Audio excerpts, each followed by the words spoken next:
ನಮಸ್ತೆ ಮಕ್ಕಳ, welcome back to my channel. ಇವತ್ತು ನಾವು ಸಂವಿಧಾನ ದಿನದ ಭಾಷಣವನ್ನು ನೋಡೋಣ ಮಕ್ಕಳ. ಈ ಒಂದು ಕಾರ್ಯಕ್ರಮದ ವೇದಿಕೆಯ ಮೇಲೆ ಆಸೀನರಾಗಿರುವಂತಹ ಅಧ್ಯಕ್ಷರೇ, ಮುಖ್ಯ ಅತಿಥಿಗಳೇ, ನನ್ನ ಸಹ ಶಿಕ್ಷಕರೇ ಹಾಗೂ ಪ್ರೀತಿಯ ಮುದ್ದು ಮಕ್ಕಳೇ, ಎಲ್ಲರಿಗೂ ನಮ್ಮ ಭಾರತ ಸಂವಿಧಾನ ದಿನದ ಶುಭಾಶಯಗಳು. ನಮ್ಮ ಸಂವಿಧಾನವು ಜಗತ್ತಿನಲ್ಲಿನ ಅತಿ ದೊಡ್ಡ ಸಂವಿಧಾನ ಎಂದು ಹೇಳಲಾಗುತ್ತದೆ. ಇದರಲ್ಲಿ 448 ವಿಧಿಗಳು, 12 ಪರಿಚ್ಛೇದಗಳು, 101 ತಿದ್ದುಪಡಿಗಳನ್ನು ಹೊಂದಿದೆ.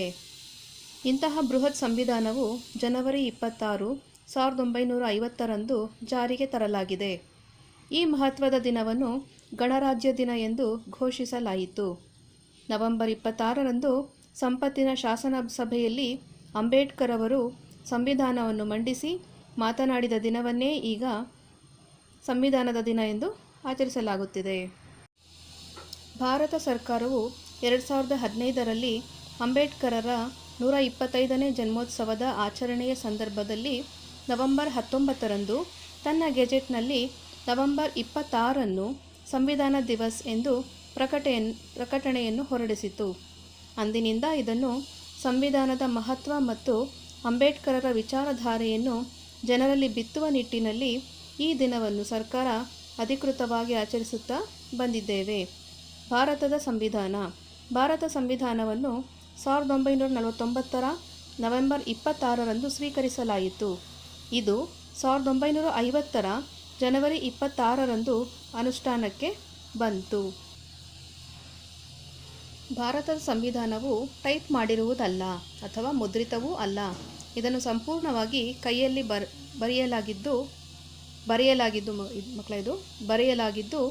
ಇಂಗ್ಲಿಷ್ ಹಾಗೂ ಹಿಂದಿ ಭಾಷೆಯಲ್ಲಿದೆ. ಭಾರತ ಸಂವಿಧಾನದ ಮೂಲ ಪ್ರತಿಗಳನ್ನು ವಿಶೇಷ ಹೀಲಿಯಂ ತುಂಬಿದ ಕವಚಗಳಲ್ಲಿ ಸಂರಕ್ಷಿಸಲಾಗಿದ್ದು, ಇದು ಭಾರತದ ಸಂಸತ್ ಭವನದ ಗ್ರಂಥಾಲಯದಲ್ಲಿ ಇದೆ.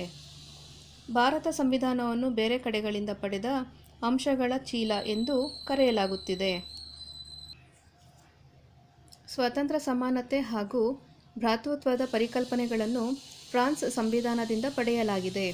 ಪಂಚವಾರ್ಷಿಕ ಯೋಜನೆಯ ಪರಿಕಲ್ಪನೆಯನ್ನು ಸೋವಿಯತ್ ಒಕ್ಕೂಟದಿಂದ ಪಡೆಯಲಾಗಿದೆ. ರಾಜ್ಯ ನಿರ್ದೇಶನ ತತ್ವಗಳು ಐರ್ಲೆಂಡ್ ಸಂವಿಧಾನದ ಕೊಡುಗೆ. ಸುಪ್ರೀಂ ಕೋರ್ಟ್ ಕಾರ್ಯನಿರ್ವಹಣೆಯ ಕಾನೂನನ್ನು ಜಪಾನ್ನಿಂದ ಎರವಲು ಪಡೆಯಲಾಗಿದೆ. ಇದು ವಿಶ್ವದ ಯಾವುದೇ ಸ್ವತಂತ್ರ ದೇಶಗಳ ಅತಿ ಉದ್ದವಾದ ಸಂವಿಧಾನವಾಗಿದೆ. ಭಾರತದ ಸಂವಿಧಾನದಲ್ಲಿ 448 ವಿಧಿಗಳು, 25 ಭಾಗಗಳು, 12 ಶೆಡ್ಯೂಲ್ ಹಾಗೂ 5 ಅನುಬಂಧಗಳು ಹಾಗೂ 98 ತಿದ್ದುಪಡಿಗಳಿವೆ.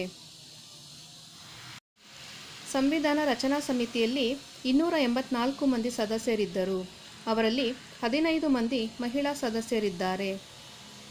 ಇದರ ಕರಡನ್ನು 1949ರ ನವೆಂಬರ್ನಲ್ಲಿ ಸಲ್ಲಿಸಲಾಯಿತು.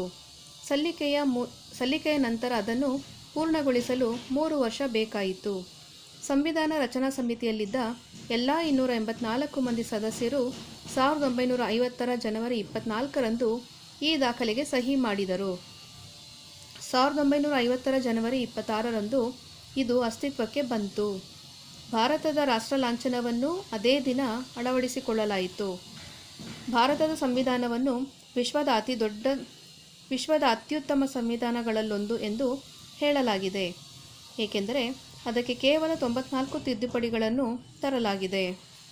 ಇಷ್ಟು ಹೇಳಿ ಈ ಕಾರ್ಯಕ್ರಮದಲ್ಲಿ ಮಾತನಾಡಲು ಅವಕಾಶ ನೀಡಿದ ತಮ್ಮೆಲ್ಲರಿಗೂ ಧನ್ಯವಾದವನ್ನು ತಿಳಿಸುತ್ತಾ ನನ್ನೆರಡು ಮಾತುಗಳನ್ನು ಮುಗಿಸುತ್ತಿದ್ದೇನೆ. ಜೈ ಹಿಂದ್, ಜೈ ಭಾರತ್ ಮಾತಾ.